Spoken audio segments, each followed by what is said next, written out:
So I started out by notching the 6x6s so that they would be able to come together over top of a 6x6 post. There's not a whole lot of room for two 6x6s to sit on top of one 6x6 post. I had to kind of figure out how I was going to do that. About the only other option I had was cutting it at a 45 and butting them together over top of the post. I could have done it that way.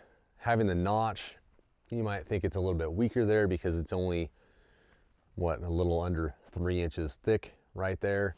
But I do have the big triangles that are screwed to it and helping it.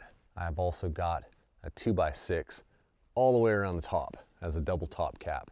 And that's spanning the joints of the 6x6 so the wall's super sturdy. It's not shaking around. It's nice and straight now too.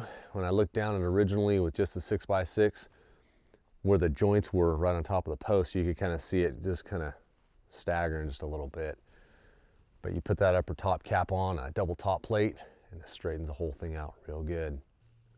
So a huge thank you to my neighbor for bringing his backhoe over. It was his piece of 12-foot box tubing. I think it was 2-inch by 2-inch by 1/8-inch thick wall box tubing.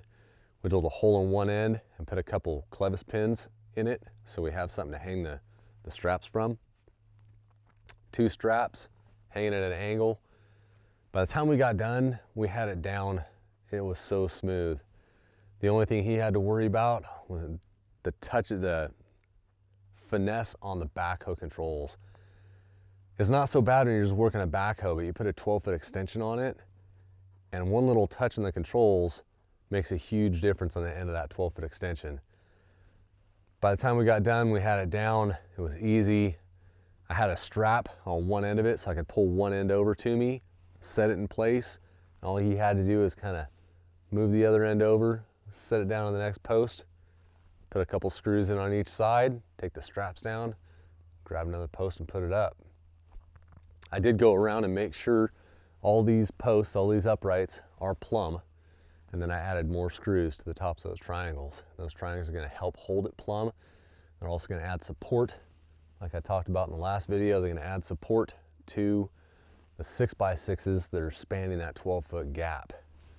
Add a couple more pieces in there, they'll be super strong. As for now, the next step that I have to do is put more purlins up. I've got to get more of these purlins going all the way to the top, maybe some diagonals on the inside to help support for racking. My trusses are 3 weeks out. They're quite a ways out from now, unfortunately. But hopefully we get those up and get it sheathed and roofed before it starts raining too bad, hopefully before it starts snowing. Crossing my fingers before it starts snowing. I don't really want to work on a roof in the snow, but we'll get this thing done and get it sealed in as quick as possible. Till next time, guys, go make something.